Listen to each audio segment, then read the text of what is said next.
Folks, welcome to Werewolf Radar, the world's premier paranormal preparedness podcast. My name is Jourdain.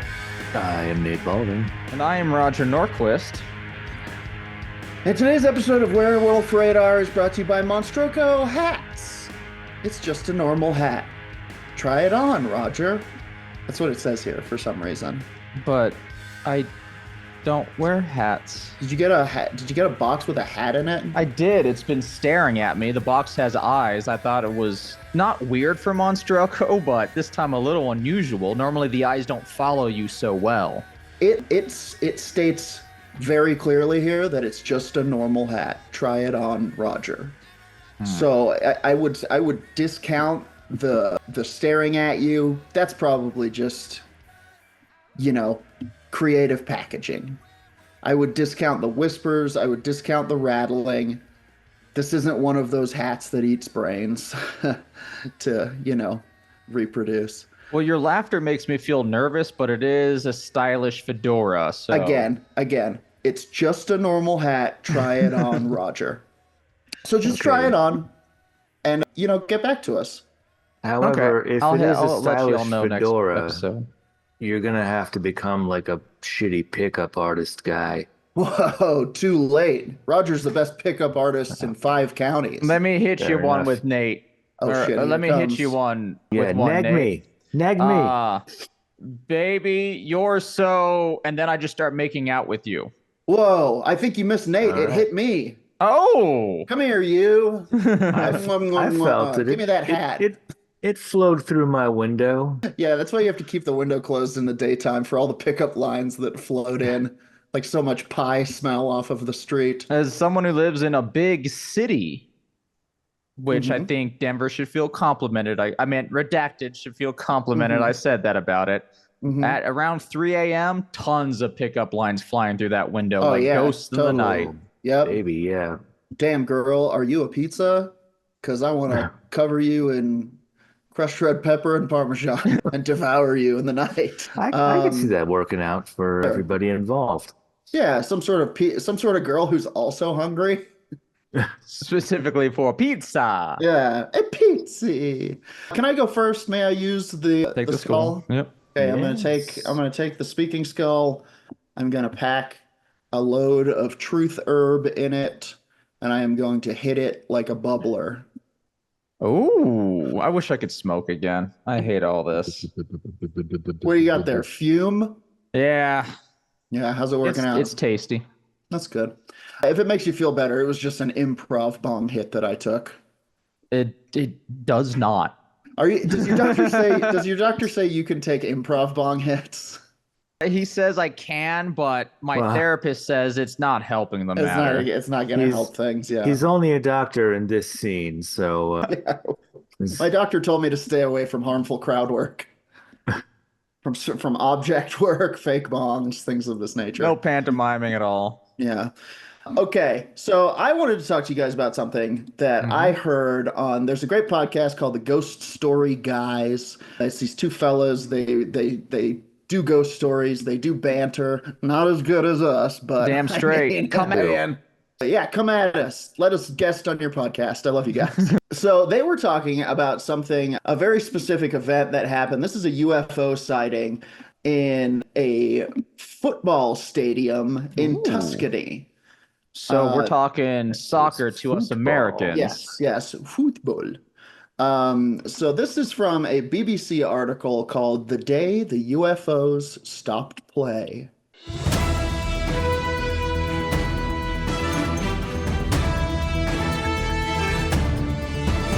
I think I've maybe read about this. Crazy. Stopped play. 60 years ago, a football match ground to a halt when unidentified flying objects were spotted above a stadium in Florence. Did aliens come to Earth? If not, what were they? I like how you pronounce the H in there. Who were they boosting for? So it was 27th of October, 1954. We're in Tuscany. It's in the autumn. The smell of nonna lasagna wafting through the air, I imagine. Has to be. Yeah. I know 2 things about Italy. Pizza, lasagna. That's the only foods they have. Come at us, Italians. That's the 2. 3 things. That and mustache. Focaccia bread. Oh God, how good is fucking focaccia bread? Oh, Because we want Italians to come at us. Losers. yeah, Wait, bread. I'm being harsh today. Sorry, guys. Throw focaccia bread at It's us. okay. Yeah, please throw focaccia please. bread at us. Feel free. The mighty Fiorentina club was playing against its rival Pistoiese. 10,000 fans were watching in the concrete bowl of the Stadio Dei Franchi. But just after halftime, the stadium fell eerily silent. Then a roar went up from the crowd. The spectators were no longer watching the match, but were looking up at the sky, fingers pointing.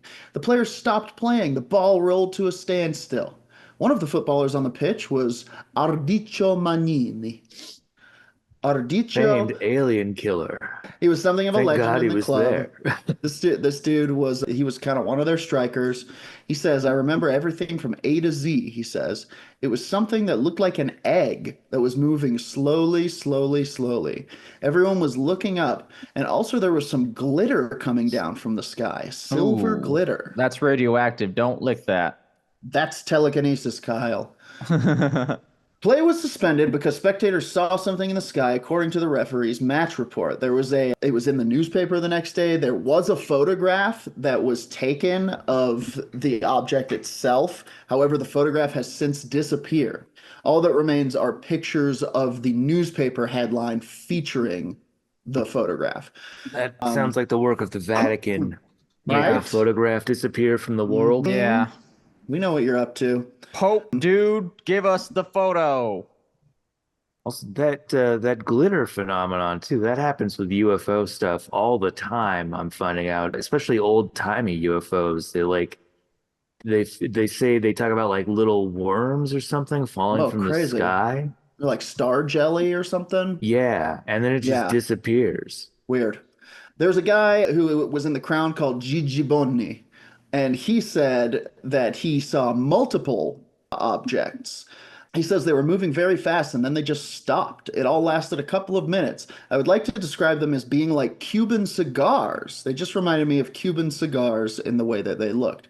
So now we've got Specifically egg-shaped Cubans, and not one of those Ecuadorian cigars. No, they you look see all the totally time. different, Nate. One of those- As a cigar smoker, let me tell you. yeah, I know him so well. I had to call him by a different name. Yeah, so we've got egg shape, we've got Cuban cigar shape, not like those terrible spherical Nicaraguan cigars. But yeah, so we've got an entire stadium of people. Gasp, pause. What the hell is that? Another of the players, Romolo Tucci. I'm mainly reading this one because I like saying the names. Italian names are fun, straight up. It's They- good, yeah. He is described as still sprightly in his 70s, which I enjoy. Dude, a lot You of know- soccer players are. They get up there and they're like, I can still play a game if you They want. got it. Did I tell you guys I saw Dick Van Dyke? How's he doing in No. soccer? Dude, he was less than 50 feet away from me. He gave a speech. It was incredible. He did a little dance. Still? Yeah, he's Heck yeah. 98. He tripped over a Davenport on the way to the speech. He stuck it. He stuck the landing. And his hot wife, Laura, came out and gave him an ice pack. He at one point they were like talking about, because he was winning an Emmy for a documentary called Dick Van for oldest guy, a documentary called Dick Van Dyke, 100 Years of Laughter, which would mean that he was making people laugh as a baby, but whatever. And before. That's close enough. Hilarious baby, just crapping all over the place. Maybe the Van Dykes were channeling him before, he was conceived. Oh, you think it's kind of a hereditary situation where Yes, they were trying perhaps. to Yeah, build a they're vessel for counting- the They're counting the like 5 years that his dad was in vaudeville. Yeah. So, okay, wait. He made a joke that was very funny. At one point, so his wife directed the movie, and she was like, I wanted to, make this movie to celebrate you and all the many generations you've brought laughter to, and for generations to come. And he made a face that was like, oh God, I hope not. I hope I can die soon. I hope I can die soon. It was very funny. He's funny. He came to the after party. It's fucking Dick Van Dyke. It was incredible. Nice.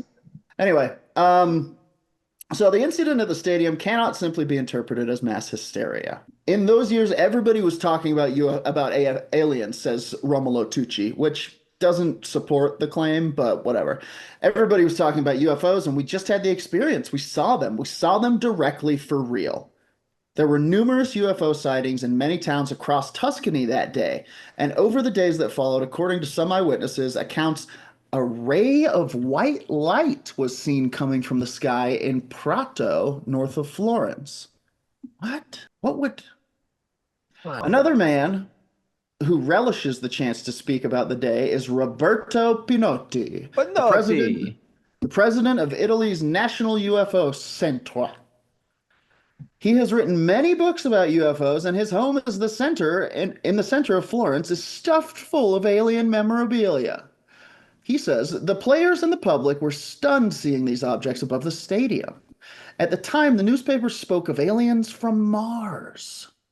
Of course, now we know that is not so, but we may conclude that it was an intelligent phenomenon, a technological phenomenon, and a phenomenon that cannot be linked with anything we know on Earth. Can I show you the Center of UFO National's website? Please. Oh, it's Yeah. sense. Oh, hell yeah. Damn, look at that GIF. Holy shit, that's a museum. This takes me back to early 2000s internet. Yeah. Dang. This looks like a website that I would have made in 8th grade. Yeah, I'm in 97, dude. This is, I expect dancing babies. See you in Italian. I'll hit them up on the contact. Not a dancing babies, which really, really nosedives their credibility. So it is a fact that at the same time the UFOs were seen over Florence, there was a strange sticky substance falling from above.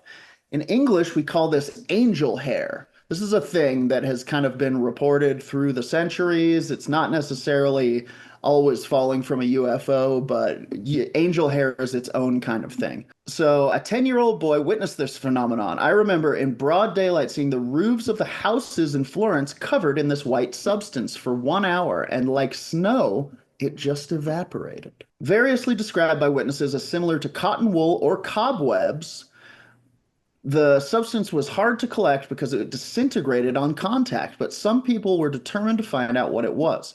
One of them, this is pretty interesting, one of them was journalist at the Florentine newspaper La Nazione, the late Giorgio Battini. In 2003, he told an Italian television program, Voyager, how on that day he received hundreds of phone calls about the sightings.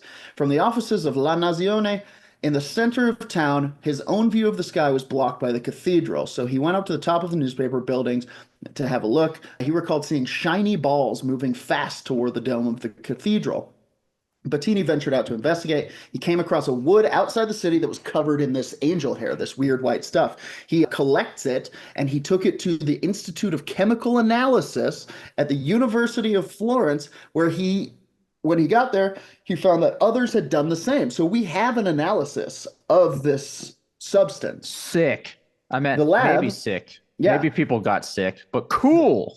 The lab, led by respected scientist Professor Giovanni Caneri, subjected the material to spectrographic analysis and concluded that it contained the elements boron, silicon, calcium, and magnesium, and that it was not radioactive. Oh. Unfortunately, this did not provide any conclusive answers. So what you're saying is I could use this as a spot cleaner. You could. Yeah, absolutely. I think that honestly, yes. Possibly even a supplement. Monstroco brand space borax. So a lot of people said that these threads came from spiders. That was the big kind of explanation at the time. But that's not what spider web is made out of, right? Exactly. What comes out of a spider's butt? Exactly. Silk. So there's this guy, could it have come from a UFO? He questions and he says, it's absolutely a silly idea. Science totally rejects this idea, says U.S. Air Force pilot turned astronomer James McGaugh. He says, the whole UFO phenomenon is nothing but myth, magic, and superstition wrapped up in this idea that somehow aliens are coming here to either save or destroy us.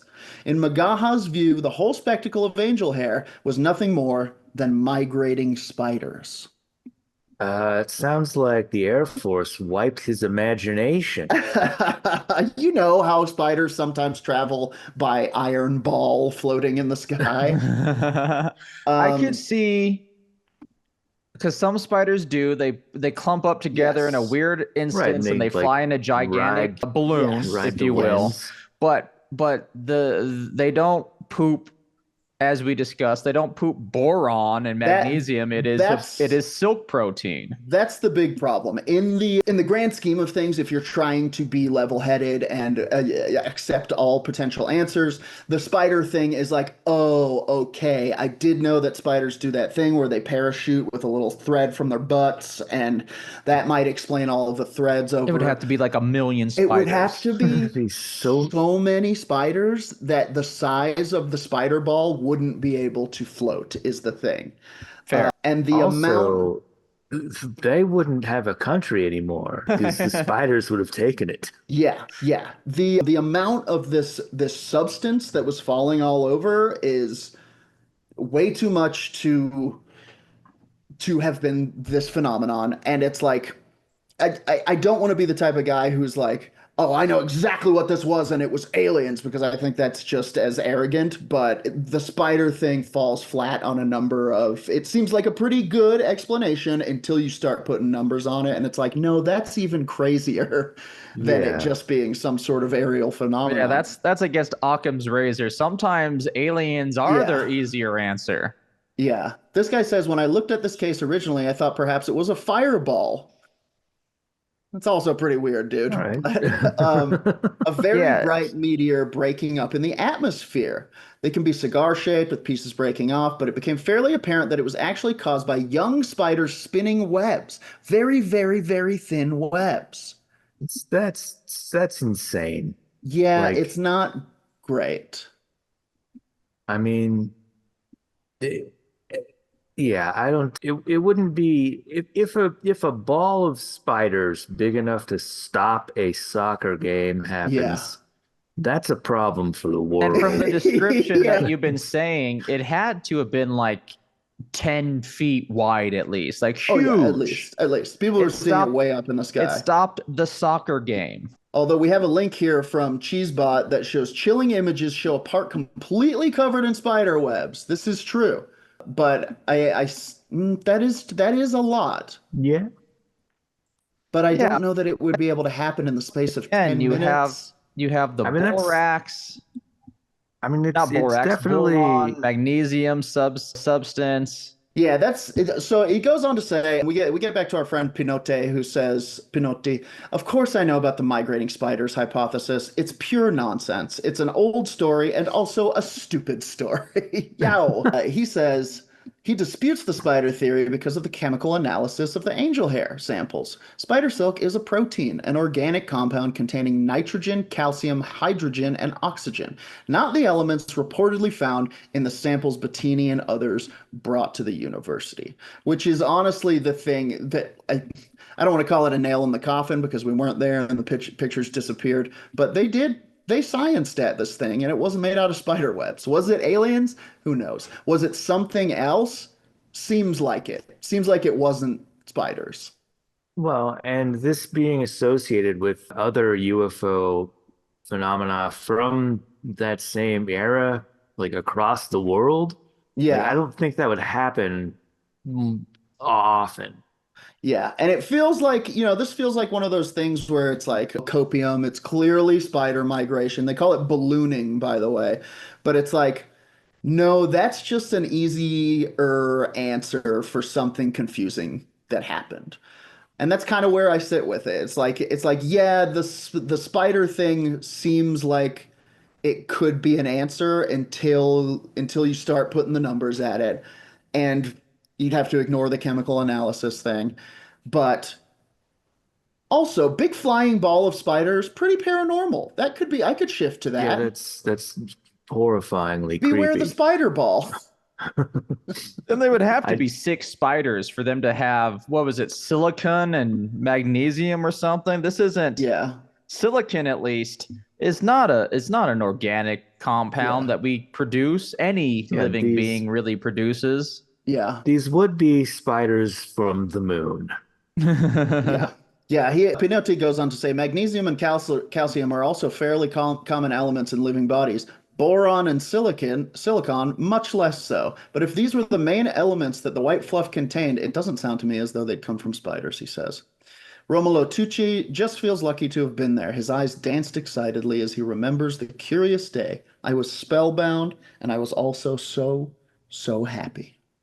That's the Good end. for him. I like that it's close enough in proximity, time-wise, to World War One that there were definitely some older people in that stadium that were just flipping their shit out, remembering Yeah. Oh Zeppelin no. warfare. So that is the encounter at the Stadio Artemio Franchi, 1954 UFO sighting at the football match.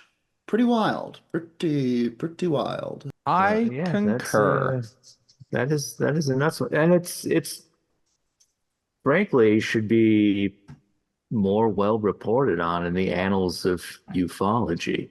It's the spider thing, 'Cause the spider silk thing. This is one that sits in a folder marked like solved. Yeah, I could see that. And then, move on with it because it didn't have that much of a impact We don't side of have the the soccer money to game. pour into this thing. Let it It had go. it had an impact over the whole city. Especially this time in Italian history where they were, spending all their money to start a neo-fascist movement. Yeah, they were working on that. Fair enough. Wait, wouldn't it be? This would be after the fascism, right? Oh, my buddy. Let me tell you No, about late not 50s, really. early 60s American CIA operated fascism in Italy. Okay, so It that's your segment then. It was the new dance. Everybody's doing the fascism. Yeah, Sounds like anyway, America. Operation Gladio, I think was its Okay. name, and Ooh, learn about what the CIA did to Italy. Okay. Okay, well, that does it for my segment. I'm going to hereby pass. I will take the pantomime story weeds out of I'll clear the spit valve on the skull, and I will put it in the pneumatic vacuum tube. And one of you guys can grab it. I can take this one. Take it. I'll anchor the you wish story, to. or I'll anchor the Anchor the episode. sode. Yes. All right. Well, my segment here shall be twofold because I discovered this is from a couple of weeks ago, a new TikTok time traveler.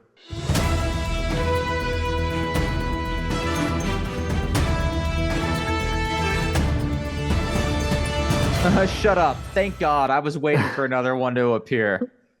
I love TikTok so much. And the worst parts of it, to where just a lot of people going, come on, NASA, they're definitely lying to you. And I'm like, I don't think so, but I'm willing to hear everything you're going to post about. Yeah, they definitely are. So this is this was dated August 21st, this article. So this guy showed up shortly before then under the username The Time Traveler 2582. And he's got around at this point in August 21st about 132,000 followers. Can you send us a link in the chat? Yes, I Thank shall you. do so. And, not unsurprisingly, he claims to be from the year 2582. Of course. The best time in American history. He says, yes, I am a real time traveler. Today I will give you proof. Remember these major dates in the near future. You should reconsider my authenticity as a time traveler. The timeline can still be changed. So I guess if the timeline can be changed, then remembering these dates from the near future would actually prove that he's a time traveler because he changed it. Anyway, he's able to complete his 12 Monkeys mission. Yeah, is that the right movie? Yeah, that's one of them. It's one of many. There's so many to choose from. Here are some things that are definitely going to happen. September 23rd, 2024. So we've just got... what is that? 8 days? Yeah. It's not far. A huge boat goes missing in the Bermuda Triangle. It's gone for 6 months. When it's picked up by radar again in 6 months, people on board the boat claim to have been gone for just 1 day. Good time dilation there. I'm into right? it. We might have a Philadelphia experiment on our hands. December 12th, 2025, a small meteor containing antimatter hits the Earth. People who find pieces of the meteor will go on to sell the antimatter for $64.5 trillion per gram. I'm sorry. I know very little about science, but I do know this. I don't How are think they you can have containing, how are they antimatter. containing the antimatter when it is scientifically proven to explode on contact with matter? It's Here- contained within the anti-meteor. Oh, yes, my bad. okay, that makes sense. Yeah. Jourdain, are you Also, this time traveler? I mean, possibly, look, what year are I'm you technically not from? allowed to say anything, but Outside you of can your talk to TikTok. agents. Yeah. And among these, pretty amazing claims, also January 1st, 2026, the Great Reset happens, making a huge change for humanity. Uh-oh. A new era happens. The Great Reset cannot be avoided. You have been warned. I don't think it's the white supremacist reset. I'm pretty sure. There's a different one. I'm pretty sure it's because a couple years before that, a mysterious gate's discovered in a cave and it's closed, but it will be opened, and it leads to an alternative universe with a new form of life discovered, which will be brought back to Earth. Oh. What, Also, like some sort of nice. slime? Yeah, or Scientists maybe are just always like, we discovered a new life, and it turns out to be some sort of just slime. lichen. Yeah. Some kind of Which is still cool, I guess, but kind of space yolk. I'm looking to fuck a new form of life, you know? Oh, dude, you can and- fuck slime. Oh, yeah, come on. There's a whole Instagram sub-community that's making a lot of slime. I can only assume it's a sex thing. Yeah, somebody's using it for nefarious purposes. Yeah. And among these grand claims, also on October 25th, 2025, Grand Theft Auto 6 is officially released for PS5 and PS5 Pro. Set your dates, everyone. I'm kind of done with GTA, for being honest. It bores me now. Yeah, I mean they've kind of hit all of the things they can do with that idea. Anyway, so I went down a little time traveler wormhole, I guess.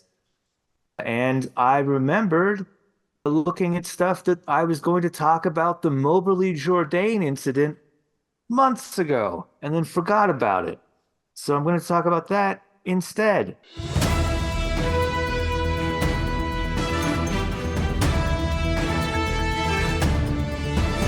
Is that a person's name? It's two people's names. Oh. This is more of a time slip, however. Oh. Whoa! Yeah. I slipped on time. It's almost exactly that. This is the story is time all over the kitchen floor. So what happens is it takes place in August 10th of 1901, involving two women, Charlotte Ann Moberly and Eleanor Jourdain, who are both pals from I think the Winchester College. Were they majored in guns? Exactly. I think actually they might have. I know nothing about a town. Yeah. Winchester. I'm sorry, everyone. But anyway, what happened was they were on vacation at the Palace of Versailles, and they were walking around, and they decided to go to the Petit Trianon, and as they were walking, everything around they started to feel kind of strange, kind of heavy. It got like warmer than they thought it was, and that's time. That's time wibbling. It was. Time got wobbly, and like as they went on, they started to feel actually like super depressed. Whoa! And just like really tired, and all of the surroundings became like they say like the trees became like two-dimensional, like they were cardboard stands. Whoa, crazy! And then like. As they walk on, I'll just read from this little thing. They were wandering the gardens, hoping to find the Petit Trianon, a smaller palace that had been the home of Marie Antoinette. And they started seeing people in antiquated clothing. They walk by a guy who like turns to them with this dark, pitted skin, like he had some sort of weird disease. And he like They gives him some sort of weird, fucked up thing. He's got time rot. He's got time rot. They see like there's some gardeners working in like strange clothing. They see some people in tri-corner hats, Ooh. like some guards. And this is well beyond the time of people wearing tri-corner hats. Sure. They I see mean, Wait till they get I one wear 'em. Stroko hat. Tri-corner Yeah, edition. Oh, boy. that might be what's in that hat box. We don't know. I opened it. It's a fedora for me at least, but maybe it's different for everyone. It might be, that's what I'm thinking is you get the hat that you need at the time. And they eventually see a breathless servant delivering an urgent message to a woman sketching on the ground. And they also talk about how the woman turns to them and she's like scowling and she's wearing really beautiful clothes for sitting around in. And like they feel like they recognize her kind of, but they don't really know where from. And then they realize, of course, later that was Marie Antoinette. Whoop. And they ended up writing an entire like they don't say anything to each other this entire time. They both think that they're the only people seeing these things and feeling these things until they walk all the way back to their out of Versailles, back to whatever, hotel they were staying in. And then one of them was like, "Did you feel weird about that?" And the other one was like, "Fucking, I knew it." Yeah. Did you feel Yes. weird when Marie Antoinette was being rude to us? Yeah. So what they ended up doing is they were like, okay, without giving each other any details, they just were like, something weird happened, right? And they were like, okay, you write your account, I'll write mine, we'll compare notes. And when they compared the notes, they were like pretty identical. A couple of them, there were some different things. They experienced the time slip kind of in like different stages a little bit. But eventually what they did is they put all of it together and they wrote a book. I believe it's just called The Adventure. I can check that out. Good for them, though. This is the type of shit that more people need to be like, if something happens, please record it, write it, and publish it however you can. Yeah, sorry, it's An Adventure, not The Adventure. And they wrote it under the pseudonyms of Elizabeth Morrison and Francis Lamont. And also use a and pseudonym. Have fun with it. Don't yeah, bring attention to your absolutely. real life. Yeah, Barry Dirtbike. And it That's was right. I'm Barry Dirtbike. it's like the end of Iron Man. Yes, I am Barry Yeah, Dirtbike. I am Barry Jourdain. Yeah. This book goes on to marginal acclaim. A lot of critics thought it was unserious. It was also more of a ghost story than a time slip. They were like, we think it's maybe haunted. They've had 10 years also. It's published in 1911. This happened in 1901 then? Yeah, but a bunch of people do take kind of a hatchet to this thing, and it turns out that there a lot of the maps that they're if you map out like what they talk about in in an adventure and compare it to the current or the then current grounds of Versailles, it matches Crazy. really closely to stuff where there's like doors that have been locked for over 100 years that they could see through and go through and shit like that. It's really Crazy. quite strange. That's wild. I've been to Versailles. Not get. I was going to ask, same You thing didn't get happened to time you? slipped? No time slips. I You think didn't might slip have on the to. time banana cheese box chatting about in the chat? I think you have to pay extra for the time slip tour, and we didn't. We did go to Le Petit Trianon though. I hear It's quite wild. nice. It's wild. You walk around and the major overarching feeling is like, yeah, they were right to have a revolution. Well, This is crazy. When people are starving 6 blocks away, you probably shouldn't live in a house made of gold.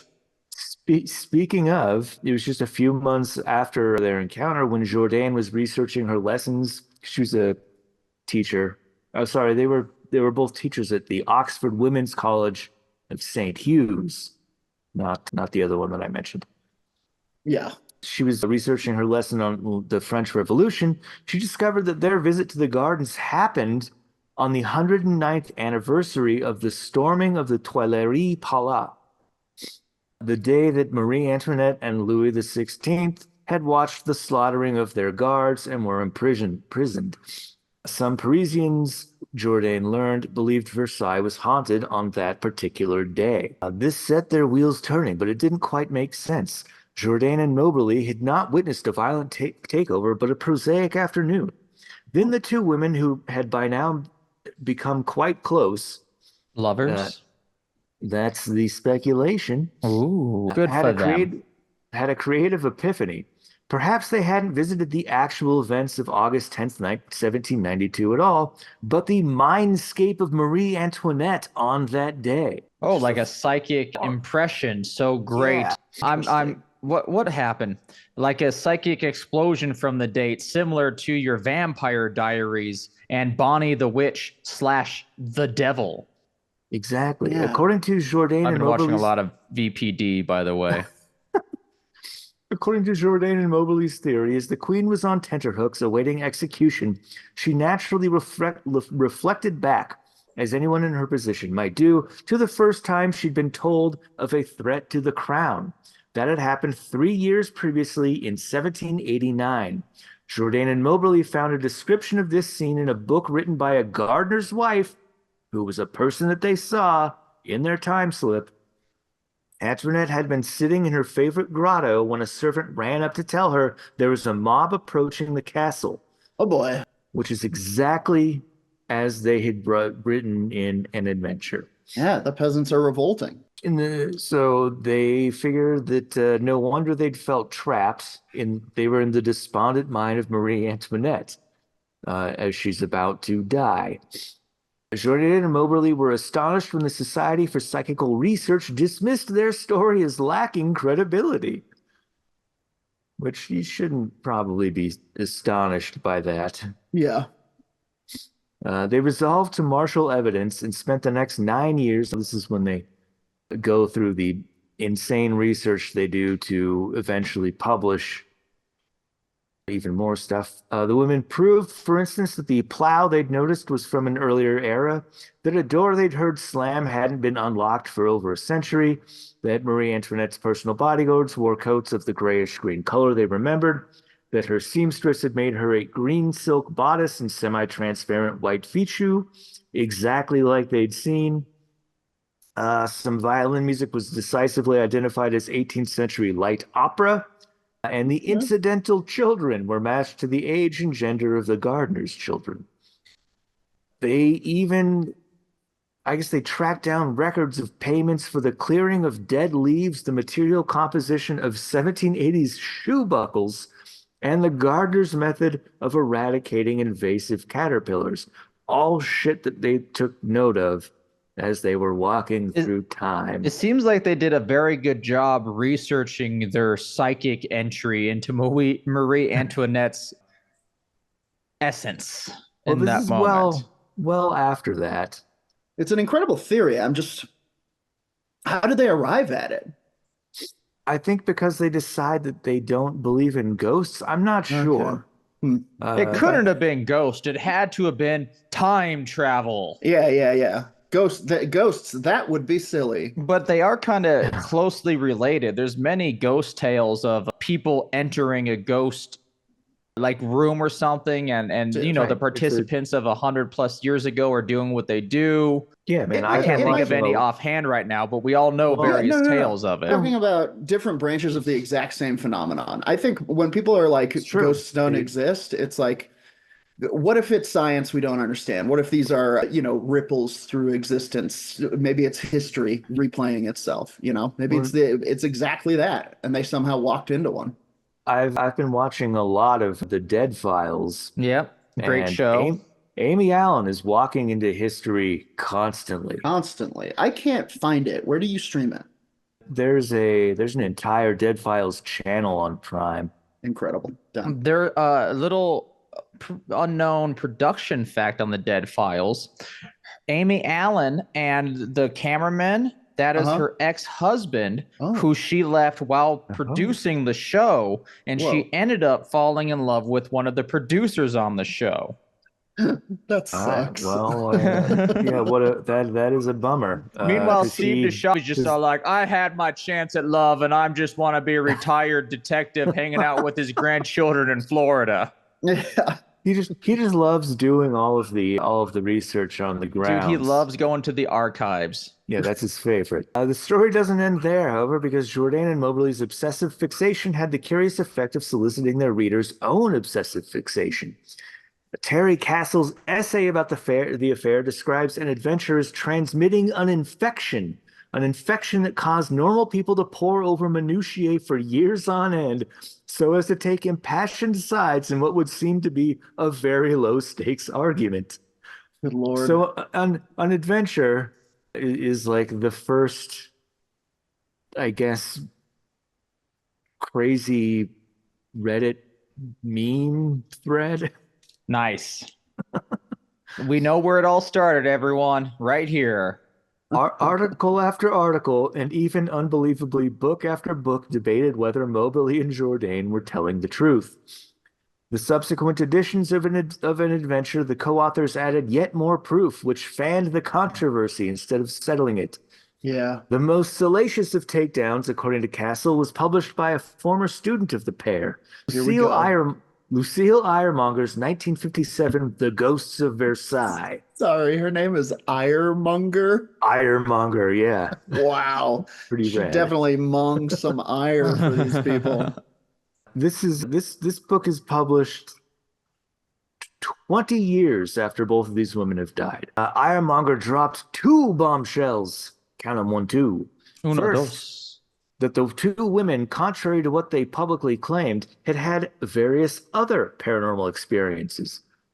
Iremonger alleged that Moberly had privately described many apparitions, including visions of medieval monks, the Roman Emperor Constantine wandering the Louvre, the spirit of her dead father as a dazzling white bird. Whoa. With like her dad's head? No, with her dad's body. So. Oh, bird's head. Bird head, dad body, all bird feathers. Head, dad bod.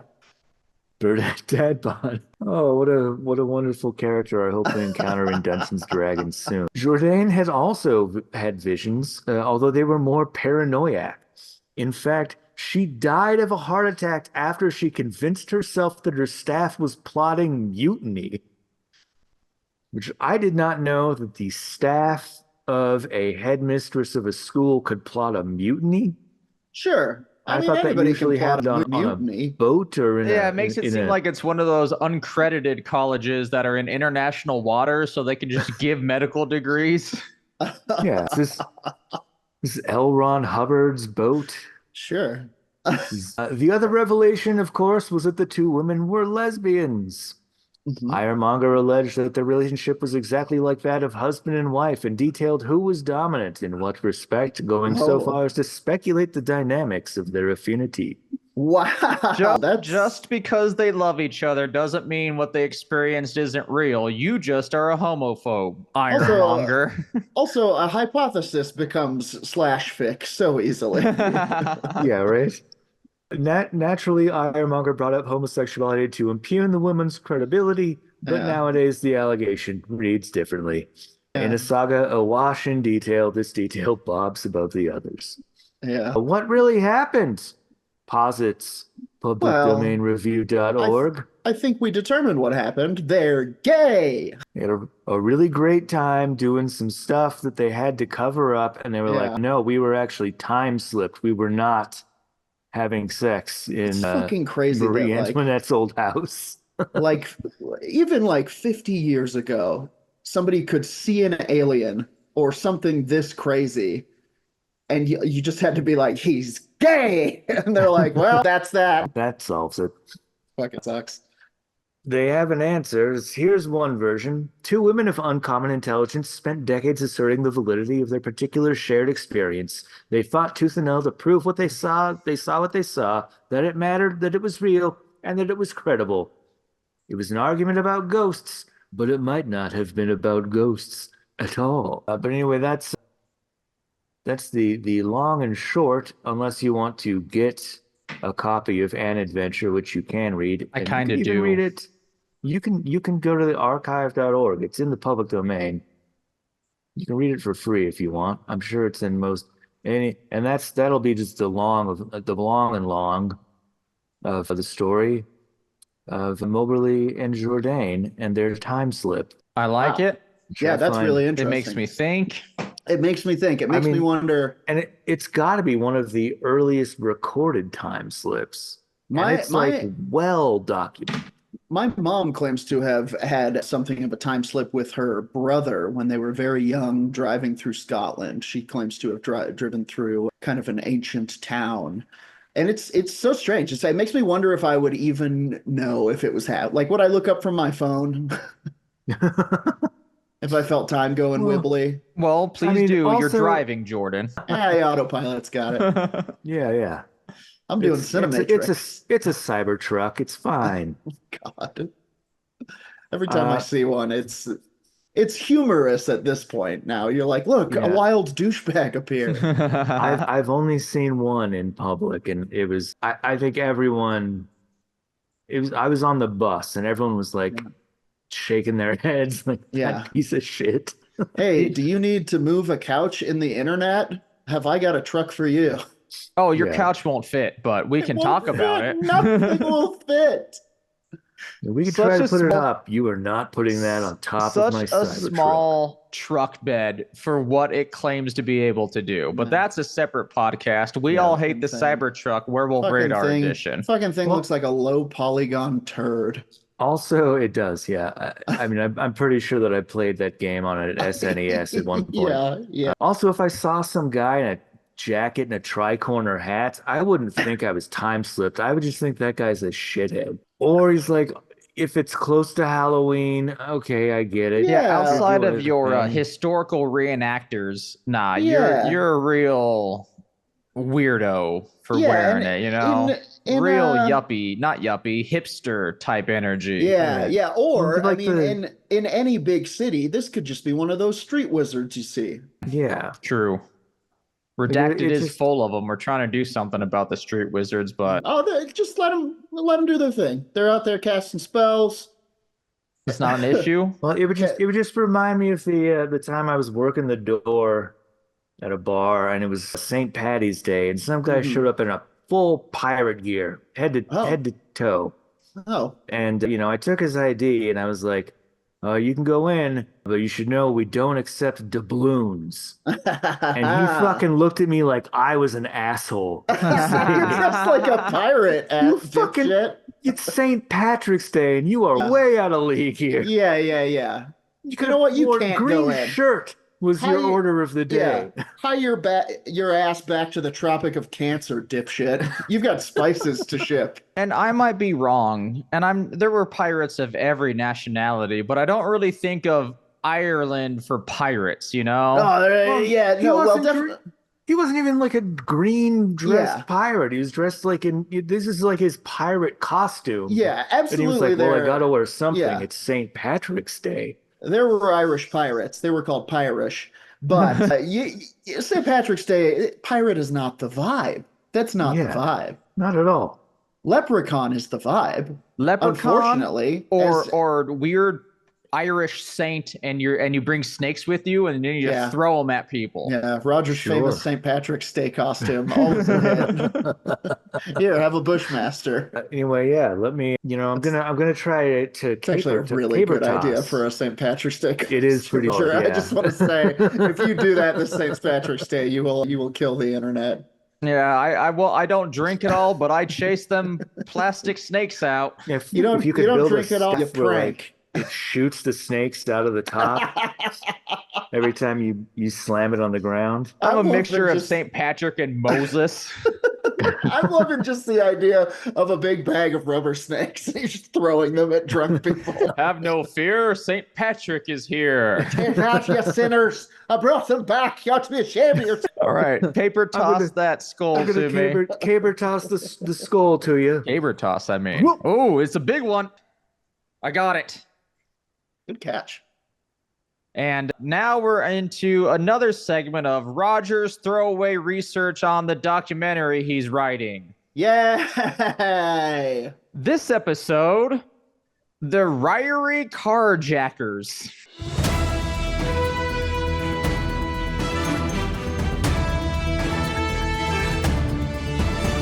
What? Yes. Ririe? Ririe, it's a place in Idaho. Oh, okay. I love the further west you get in America, they kind of start running out of names.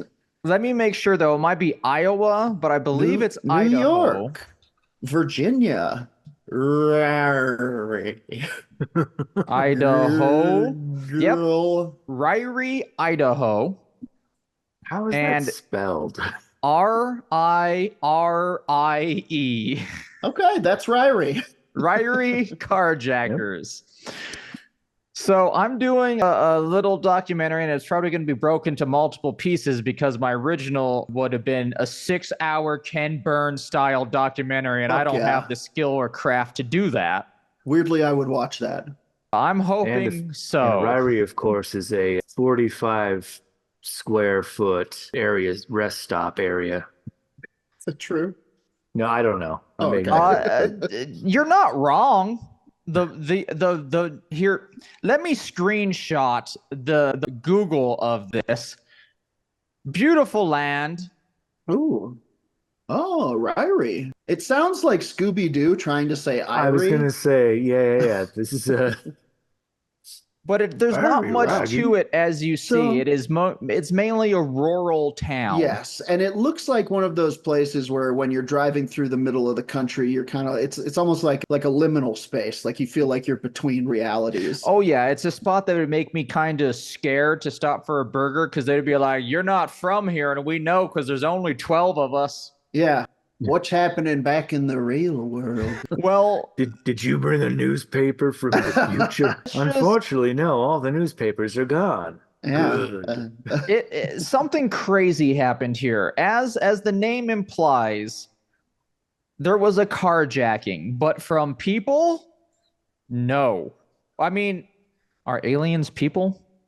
Well, depends on the alien. Why I guess we have to define personhood, right? Sure. I mean, Or peoplehood. Is it defined by sentience, by sapience? I say yes, and I include legs? chickens and dogs as people. I mean, if you can play or sing the national anthem of your country, you are a person. I mean, there was a concerted effort to grant personhood to great apes at one point, I believe. I think we should start that again. Hashtag apes are people too. Make apes great again. Wait, no, you're getting my hashtag. That's just the same hat. That's just the same hat. Except it's covered in like shit and banana stains. And then there's the one the apes are using. Oh. So I found a number of sources on this. I got one from the Iron Skeptic. I have one from a blogger by the name of Tyler Bio Rodriguez. Bio is his nickname. Okay, thank God. And they produced the best one, but it happens on November 2nd, 1967. Okay. And I will read the words of one Tyler Bio Rodriguez. Bio. Who names it on his blog spot. And that is at vertigo22.com. Rockstar Games presents the mystery of the Ririe Car-jackers. Okay. All right. Bio really going for it. Oh yeah, they stretched and I'm here for it. He's waiting on that GTA 6 release. So they also have a hard time finding some sources on it. They really are going by the Iron Skeptic one, but the Iron Skeptic one kind of gets crazy as they do their own experiment. And after beer 3, they start craving buffalo wings. Beer 5, they start thinking creatures do exist. And beer 8, they're screaming at their friends to believe with them. Sure. So... It's a fun read, but the Tyler Rodriguez has a better one of it. So as such, today we are going to go off off of the Winky. I think it was a typo, but it's a fun thing to say. Winky, and make do with it all. Let's take a trip to Ririe, Idaho. I like the Winky. It's a wiki page, but it's like, Wink. The date is November 2nd, 1967. Will Begay and Guy Tossi were on their way home from a night of drinking when all of a sudden a UFO landed in front of their vehicle. When all of a sudden their car got jacked by the police, who took them in for a DUI. Oh, no. And we're going to find out later why. It turns out this is a drinking town. Of course it is.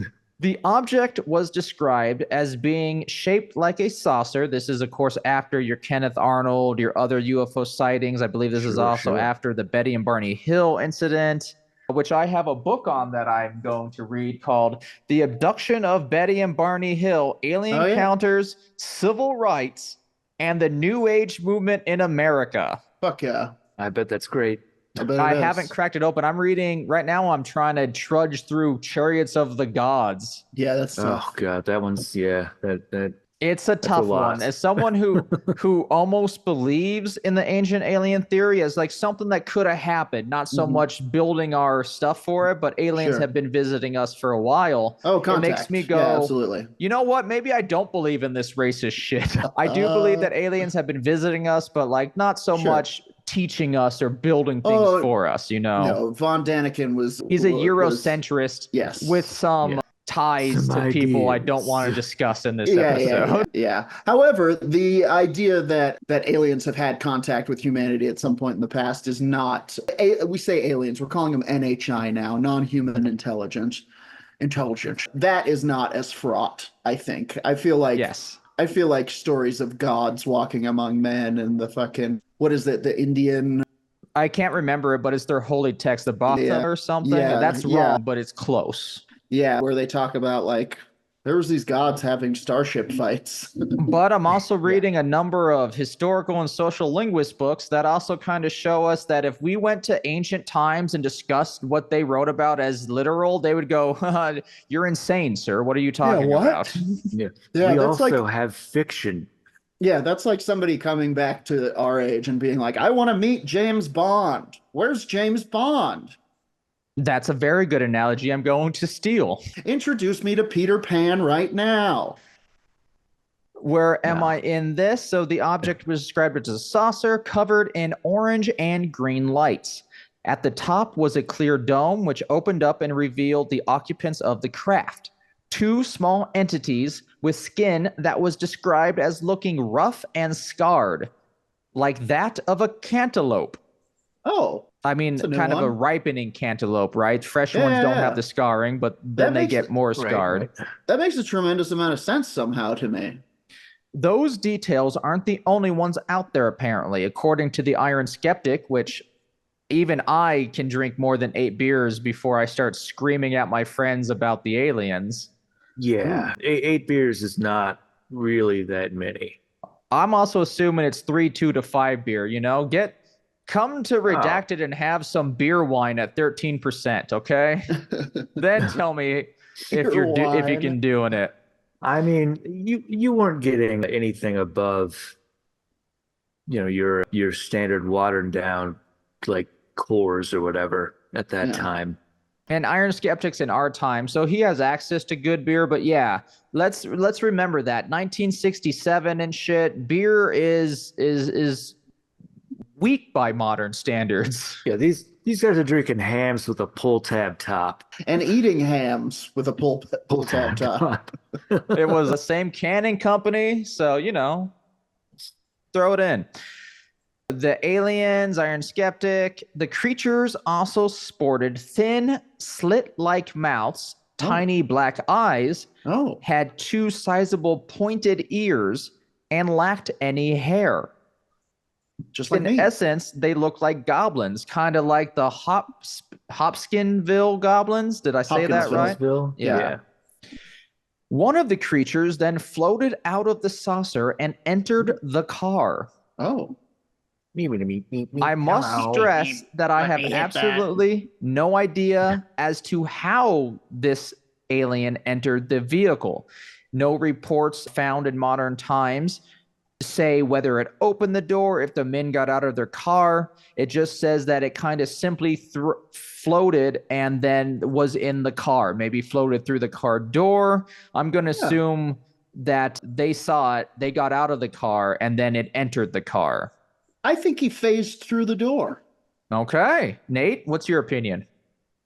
I think one of them was like, dude, pop that door open. Little guy wants in. In that movie, Paul?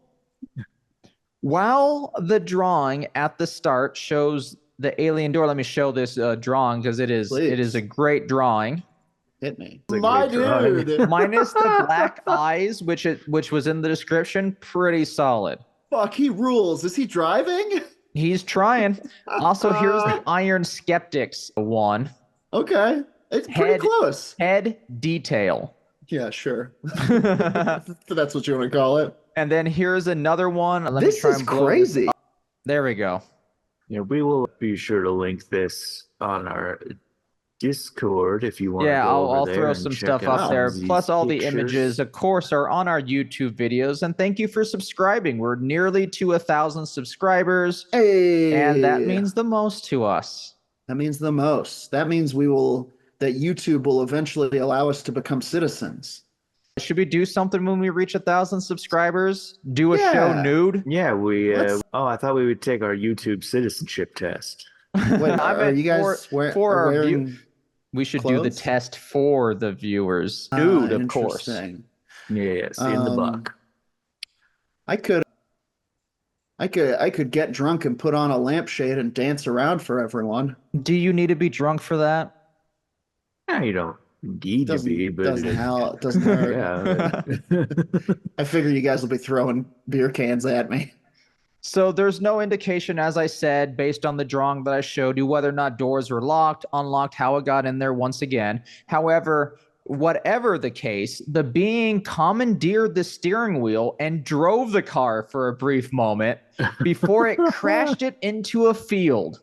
Oh. At this point, Tossie got out of the car. Bengay remained in it, so they were apparently still in the car, according to everything that Tyler Rodriguez can say. When will Robert Rodriguez finally make a movie on this, you know? I'm sure that he's got a script in a drawer somewhere. Bengay remained in it, stating that the alien rambled incomprehensibly in a tone that sounded like a woman or a bird and rushed over to the nearest building. As he did this, he was chased by a green light before it gave up pursuit and retreated to pick up the carjacking alien. So the green light was chasing him, stopped, and then went to, I guess, scoop up his buddy. Yeah. Yeah. This is insane. How have we never heard about this? Because I don't know, to be honest. I also The found last drawings week we did a alone. mini episode on the Trinity UFO case, which was a fascinating tale of just listen to the mini episode when it comes out. We have fun. This is a fun thing. The more we think that we're done with paranormal stuff, the more we plumb the depths and weird things keep floating to the surface. He runs to the nearest building. Green light picks up its buddy. Once it picked up its companion, the craft took off into the sky, a yellow light propelling it into the stars above.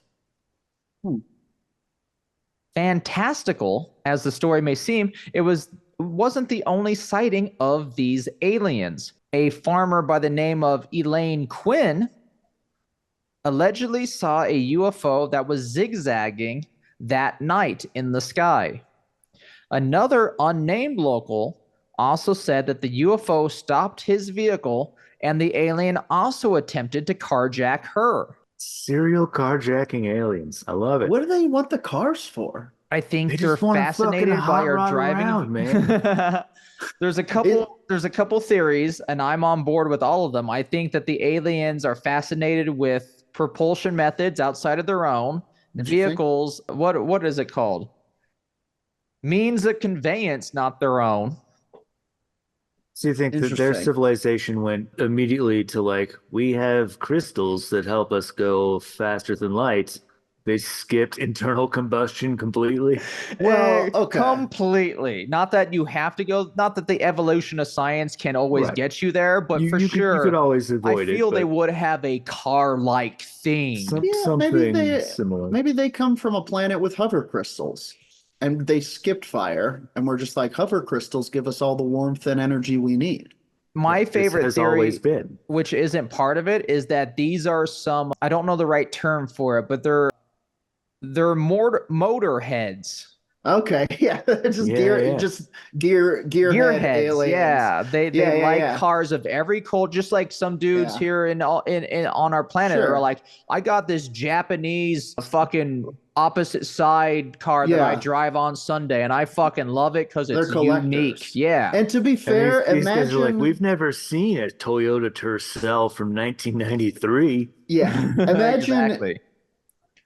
Imagine if we went to like the planet of the monkey eels, and the monkey eels were driving around in their land boats, and we were just checking them out, studying them. I'd want to see how those land boats work. How does monkey eel propulsion differ? Yeah. I think even for me, what does that aquarium do? Yeah. I think it would be cool to travel in different means for sure. Like if I had an option to the car I got, it would blow my mind for sure. But to be like, look at this, I'm driving an aquarium, fucking crazy. You could get like an Oscar Mayer Wienermobile or something. I dream about it every day. Also, the Tab car, dream about it every day. I think you could pull off, Roger. What? A Zeppelin, dude. Just like a one-man Zeppelin. We'll get you a top hat. Dude, a top hat. I could grow out my unibrow, stop shaving it. Buddy. And like a rope ladder, and you could just hover over outdoor birthday parties and climb down and steal the cake and go, yeah, and get back into your Zeppelin. I don't even like cake. It's too sweet for me. Oh no, the cakeler is here. So the author, Tyler Rodriguez, now goes on to share some information that he acquired about this from a internet user by the name of MonsterMan08. Okay. Monster Man states that both Begay and Tassi slid down to keep away from the alien as it entered the vehicle, which may not have been driven by the alien, but rather towed by the flying saucer. Oh. So they just want to smash the cars. I don't think on purpose, but maybe on purpose. I think it was more an accident. Like they weren't sure of its capabilities, and then crashed it into a cornfield, as one does. Sure. Number 2, when the UFO took off, it zigzagged its way across the sky. That's where we have the Quinn sighting. So this happens on the same night, one after another.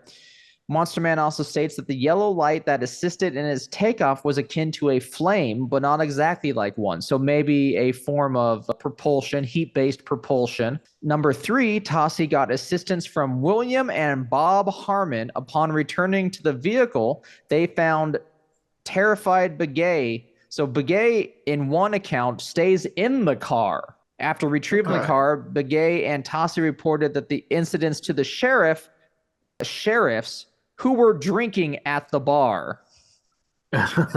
Hell yeah. So everyone in this UFO report were relatively drunk except for the farmer, Begay, and the unnamed woman. It would also make a certain degree of sense if the aliens were drunk too. Get them! Steal their car! So let's hit some theories. I love the idea of we should call the police. No, they're not going to be at the station. They're at Pat's place. I love the idea. It's after 5 p.m. It's drinking time. I love the idea of the cops showing up to the thing drunk and being like, "We should call the cops." Oh shit! That's us. Here are some theories proposed by Rodriguez, and I suggest you hit up his blog. It is well written and up to date. There's 2004 articles being published. Tyler's doing great work. Thank you for letting me use this. I did not ask permission, but I'm sending people your way. Hopefully you get some bump in some stuff. This was published in 2019. if you're looking for the article precisely. December is one of his December mysteries. Oh, themed. So theories. Number one, aliens really did try to steal the vehicle. Life can sometimes be black and white. In today's case, we are looking at one of those times. In our first theory, the idea is that two men really were carjacked by an alien. Three people, two different cases of carjacking. Right. Actually, in this evidence comes from in the form of the other sightings from Quinn and the nameless woman, not man, but that's fine. I'll correct it for you and then point it out so everyone knows you messed up. Neil. On the fly editor. At it again. Beyond that, however, there is nothing to go off of. We merely left with a word of Begay and Tossi, given that this story is on its own is almost nothing, at least that they could find. We're left with two testimonies from men who were drunk. Make of it what you will. Yeah. I'm one of the people that doesn't think being drunk takes away most of your sanity. Although we do hear the tall tales, I caught a fish this big type nonsense, but that might be just more so for competitiveness in times of I'm a better fisherman than you, but has been associated with drinking. That's just being loquacious. Yes, I agree. Yes, that is simply telling a story with whimsy. However, there is a type of drunk where I'm like, man, that probably didn't happen. There's drunk in the afternoon and the aliens come, sure. But then there's I've been drunk for 6 weeks and I'm seeing pink elephants. I've been drinking antifreeze. Number two, it was a hoax. The theory is, natural if we're dealing with something that is black and white. It also claims that it may have been induced by the alcohol that the two men were drinking.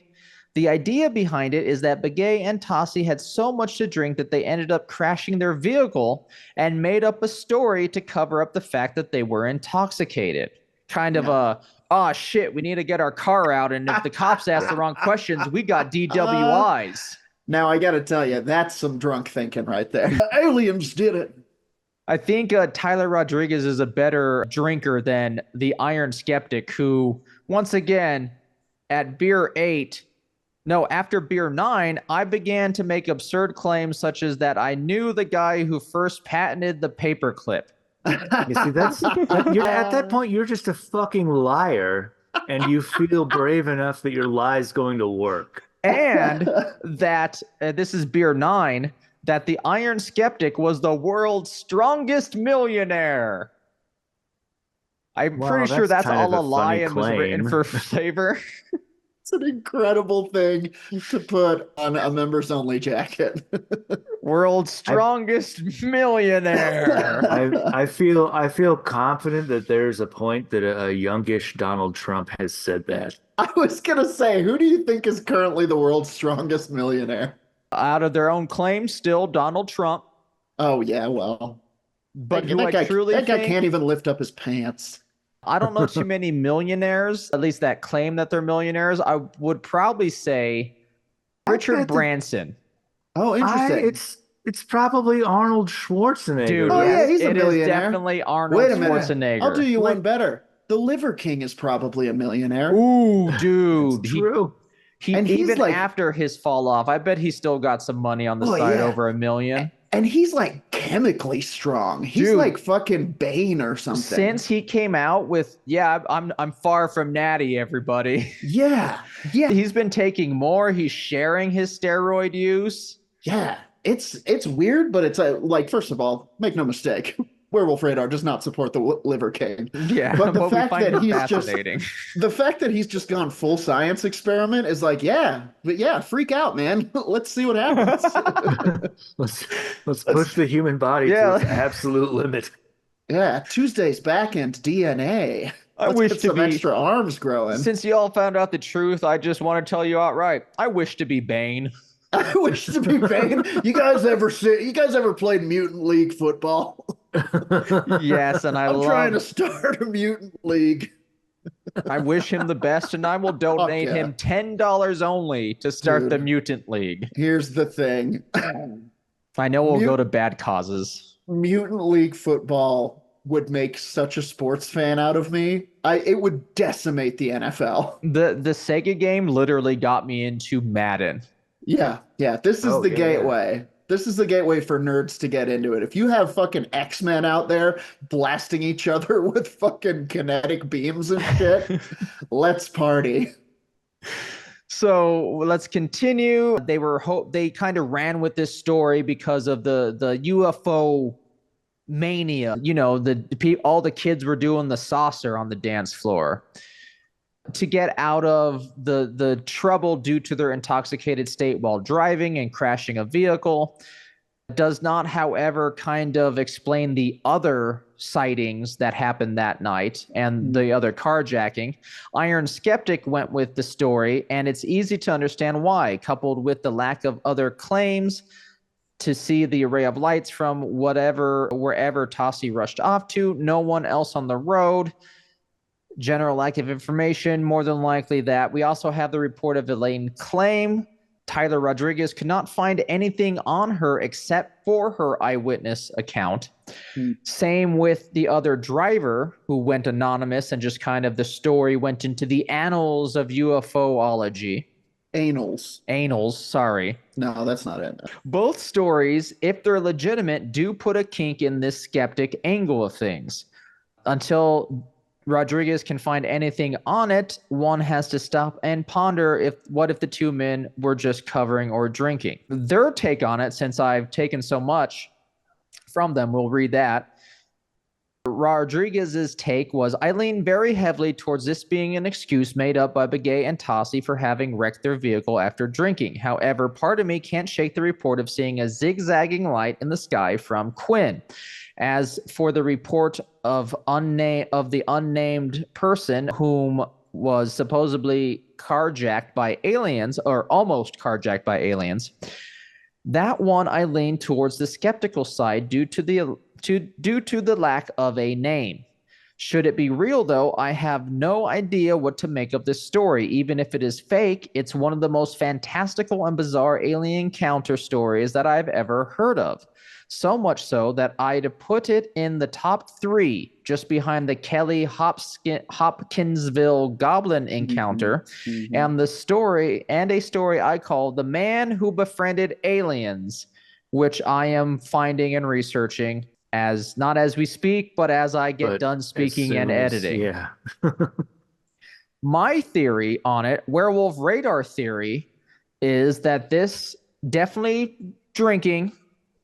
I think maybe other people were drinking as well, maybe not the other 2 sightings of it, but I believe they could have experienced and crashed their car due to a will-o-wisp phenomenon.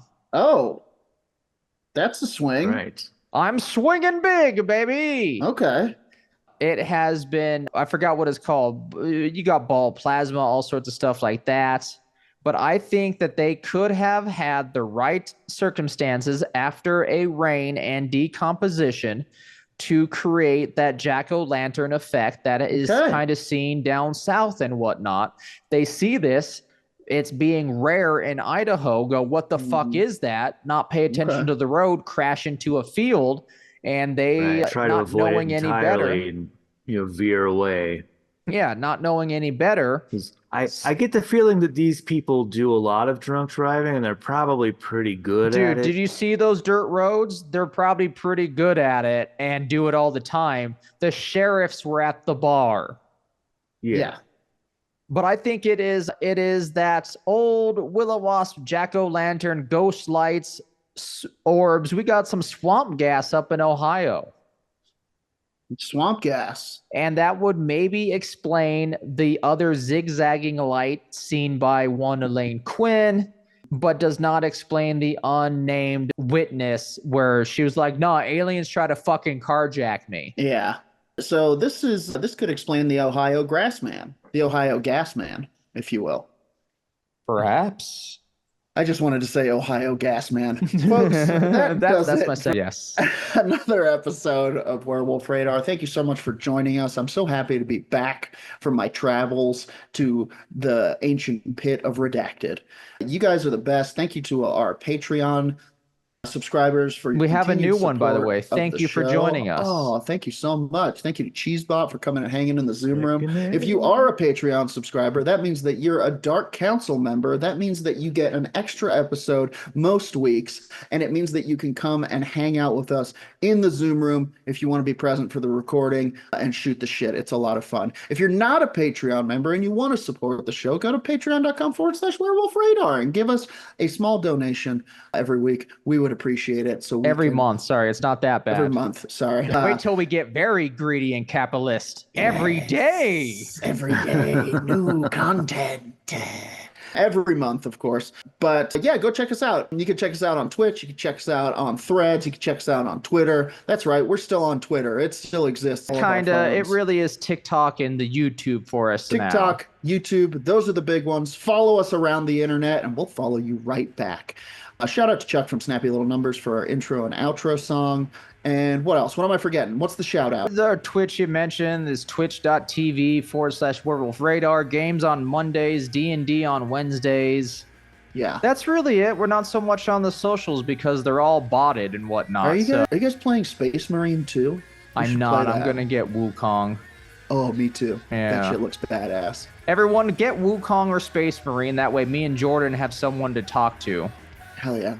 We refuse to buy the same games together because of an ancient war our ancestors are currently in. Get Space Marines. It's like Helldivers 2, but 40K. It's really fun.